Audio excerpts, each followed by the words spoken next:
Sir, काय नेमकं घडलंय तुमच्यासोबत? एक घर घेताना असंख्य अडचणींचा सामना करावा लागतोय.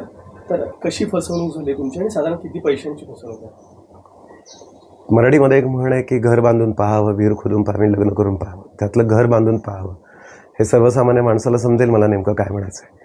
मुंबईत जन्म झाला, वय वर्ष 50 आहे. स्वतःचं हक्काचं आणि स्वतःच्या मेहनतीचं एक घर असावं, 400, 450, 500 स्क्वेअर फुटाचं. उपनगरामध्ये, पश्चिम उपनगरामध्ये असावं. कारण मी ज्या इंडस्ट्रीत काम करतो, film industry, T V industry, त्यातलं मोस्टली काम हे पश्चिम उपनगरांमध्ये चालतं. तिथे घर घ्यावं ही इच्छा होती, मेहनतीने घ्यावं ही इच्छा होती. अर्थात आर्टिस्ट हे बँक आर्टिस्ट लोकांना किती पॉझिटिव्हली विचार करते लोन देताना हे सर्व श्रुत आहे. म्हणून वडिलांच्या प्रॉपर्टीवरती लोन काढावं आणि ते पैसे तिथे भरून घर घ्यावं आणि वडिलांच्या प्रॉपर्टीवर काढलेल्या लोनचे हप्ते भरावे, तितका साधा विचार होता.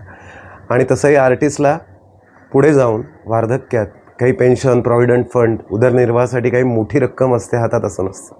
म्हणूनच एक घर घेतलं की जेणेकरून त्याच्या भाड्यापोटी गावाला जाऊन का होईना आपण त्याच्या भाड्यावर जगू, इतका साधा विचार होता. म्हणून घर घेण्याचं स्वप्न बाळगलं होतं. त्याकरता वडिलांचं हे घर, डोंबिवलीतलं हे घर मी मॉर्गेज केलं एका प्रायव्हेट फायनान्सकडे आणि ते पैसे मी आस्था प्रॉपर्टीजच्या माध्यमानं गुंतवले एक घर घेण्यासाठी. पण तिथे असणारे सच्चिदानंद बामणे, ॲग्नेलो परेरा, आकाश सोनी, सगळ्यात यांचा मास्टर माइंड म्हणजे शैलेश काकण. त्याचबरोबर असणारे त्यांचे अजून 2 साथीदार, ते म्हणजे अभिषेक गुजर आणि एक बेळमकर नावाचं, रुपेश बेळमकर नावाचं. ही सगळी टोळी आहे आणि यांच्यावर नक्कीच कोणाचं तरी वरदहस्त आहे. यांनी अनेक कुटुंबांची अशी फसवणूक केलेली आहे की घर देतो असं सांगून पहिलं एक नॉर्मल घर दाखवायचं, नंतर त्याचा व्यवहार होत नाही, एक मोठी रक्कम काढून घ्यायची आणि नंतर एसआरएचं घर दाखवायचं. साहजिकच चाळीत घर घेणाऱ्या माणसाला एसआरएचं घर दिसतंय, सोसायटीत दिसतंय, लिफ्ट असलेली बिल्डिंग मिळते, तर लोक अजून पैसे देऊन पुढे सरसावतात.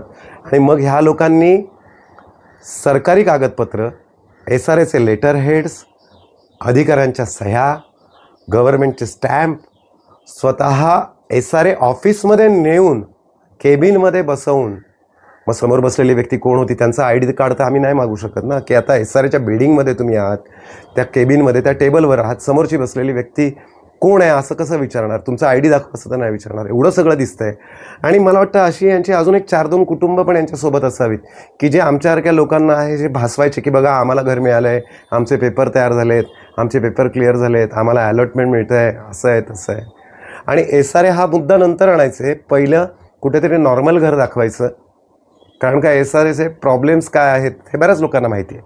मग अशा लोकांना कसं गुंतवायचं, तर मग पैसे पहिले काढून घ्यायचे नॉर्मल घर दाखवून, आणि मग तो व्यवहार होत नाही आहे आणि आता पैसे पण परत देऊ शकत नाही, तर निदान पैसे नाहीत तर एसआरएचं घर घ्या आणि माणसाकडे काही पर्याय राहत नाही. मग ठीक आहे बाबा, घर तर दे. किती पैशांची ही फसवणूक साधारण?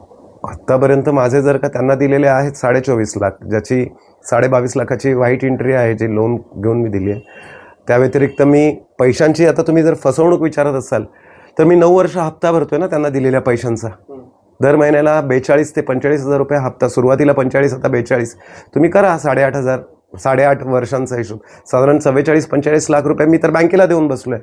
शिवाय ज्या प्रॉपर्टीवरती लोन काढलं आहे त्या प्रॉपर्टीचं जर फोरक्लोज करायचं आहे तर अजून 30,50,000 रुपये मला द्यायचे आहेत. म्हणजे हे 30,50,000 बँकेला भरलेले जवळपास 44-45 लाख आणि यांना दिलेले 24 लाख. काय उरलं आयुष्यात आता? हे वर्ष 50 झाले, परत कसं उभं राहायचं?